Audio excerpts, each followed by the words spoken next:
Hey folks, I'm going to talk briefly about this Emotiva XPA-3, XPA-5 repair. This unit landed on my bench because after, a couple of hours of just sitting there, it would go into protect mode. In other words, the blue LEDs would turn red on all channels, and then you hit the button and cycle it and it would run again for a little while, and then it would go into protect mode again. Um, I read that that's a fairly common problem, and that Emotiva recommends sending the unit down to their authorized repair center in Texas. Well, this client of mine, it was going to cost him $500 in the round trip to do that. So he brought it to me and said, "Hey, can you fix it?" I called the Texas center, and they said all you needed to do was add a couple of small picofarad capacitors across the feedback resistor. So this is the global feedback of the power amplifier, and they recommended 10 picofarad across the feedback resistor, and they said that should solve it, because they said the root cause is some spurious oscillations in the system. And so I did that on all three channels of this amp, and it sent one of the channels into a catastrophic oscillation and absolutely destroyed itself. Every transistor on that board, well, every power transistor and a couple of the drivers and some other things just blew out instantly on this thing because it went into oscillation and just killed itself. And on the other two boards, the amps didn't kill themselves, but they were certainly not very happy either. They were unstable. You ran signals through them and you'd get fuzzies on the sine waves, and they weren't happy. And so I said, there's something more here. So I dug into this a little bit deeper, and I guess I just want to document some of the things that I found on this Emotiva that might help other people out there working on these amps. So what I found was these two driver transistors right here and here that are on the heat sinks. They seem quite a bit under spec. They're only rated at I think 1 or 2 amps, and they're the drivers that are running basically all of the power transistors. And on the second board, that transistor eventually failed on a second board after doing the 10 picofarad mod, and I said, gosh, that's a problem. So when that amp board failed, the second amp board failed with that transistor, I replaced both of those transistors on the second amp board, and all of a sudden that amplifier became much, much happier. It didn't oscillate, it didn't seem to be unstable, and it seemed to behave a lot better. So I know that was an improvement, was to basically upgrade these two driver transistors. I used some MJE 15033, 15032 or something like that. Basically they're 8 amp TO220 250 volt transistors. The other thing that is a real bother on this board is it's using this ancient protection circuit IC. This IC and this technology has been around since the 80s, and it was kind of a head scratcher why they're using it. But it's basically an IC that looks for DC and high current on the emitter resistors and some other things. And I mean, it does that sort of stuff. But the weird thing about what Emotiva did is there's no output relay on this board at all.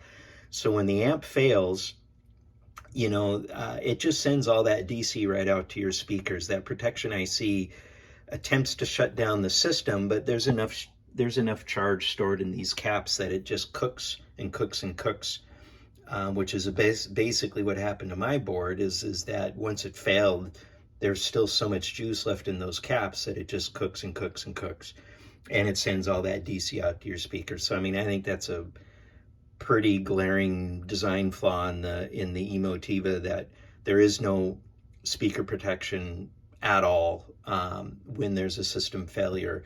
That IC, all it does is mute the input of the circuit and then sends a signal out to the power supply to shut down some relays out there.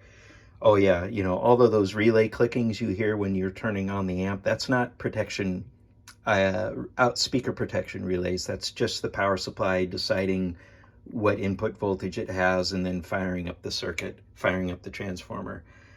The other thing that was kind of that helped quite a bit is, they have all of this cabling, the red and green cabling that goes from the power supply to each of the amp boards, but none of the amp boards have any local power supply filtering at all.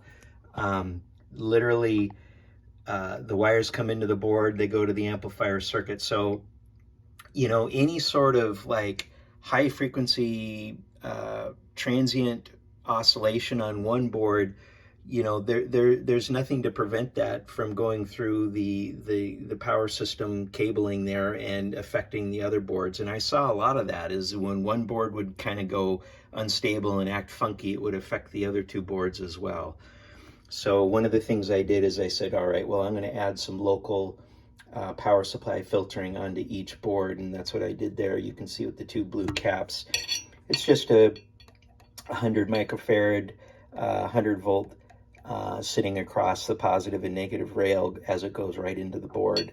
That seemed to help quite a bit too, in terms of keeping the amplifiers happy and stable, and then preventing sort of, any sort of anomaly on one board leaking over to the other boards and causing them to have problems.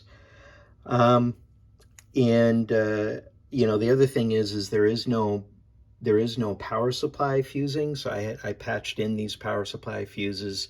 So on the secondaries, on the plus and minus high voltage, going to the amplifiers, there's no fusing built in to the Emotiva. So I don't know, I don't like that. I mean, there are arguments for and against it. Obviously, if one fuse goes and the other one stays, then the amplifiers are just going to send a bunch of DC out to your speakers. So I mean, I can understand, fuses or not to fuse. I'm probably going to take the fuses out now that I know that these boards are behaving much better, but that's another kind of a thing that's a head scratcher for me on this design. I did finally I did put in those 10 picofarad. I've got two 22 picofarads in series to make 10 picofarad across that feedback resistor. I did do that, and I think at the end of the day, once you got everything else fixed, like beefier driver transistors and the local filtering on each board, it shouldn't do anything but help. I'm a little surprised they didn't have any high frequency roll off on the amplifier to begin with, but that's another head scratcher from Emotiva. But I did put those, there's even a place to put it on the board. So, clearly they had intended to put something there, but they just never stuffed it on these. So that helped. And then finally, the other thing that I found was that one of the capacitors that is part of the input circuit, this is a DC decoupling, I think on the feedback, if I remember correctly. So this decouples the DC block on the feedback path so that the amplifier gain at DC is zero, or excuse me, zero.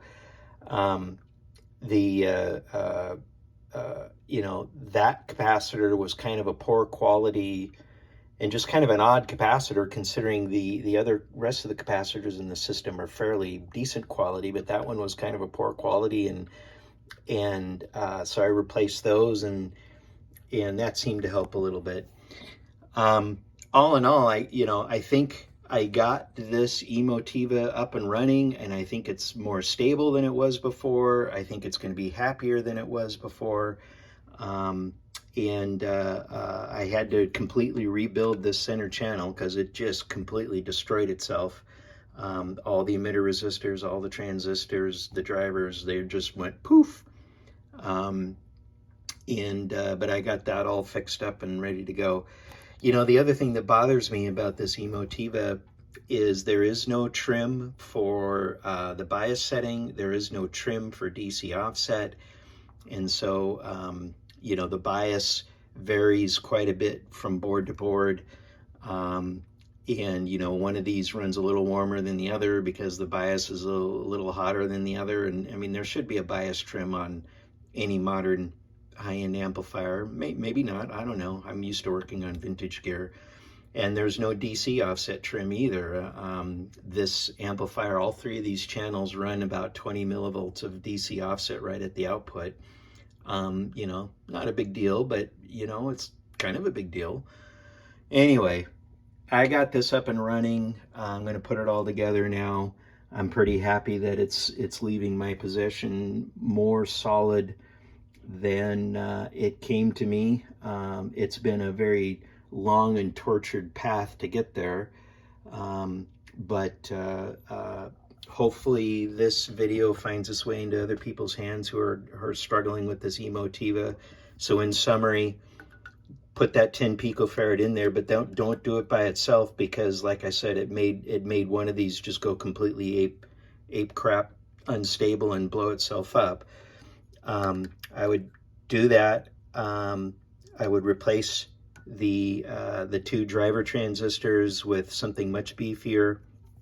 I'd replace this C004 with a higher quality capacitor and add local filtering caps right on the DC input to each board.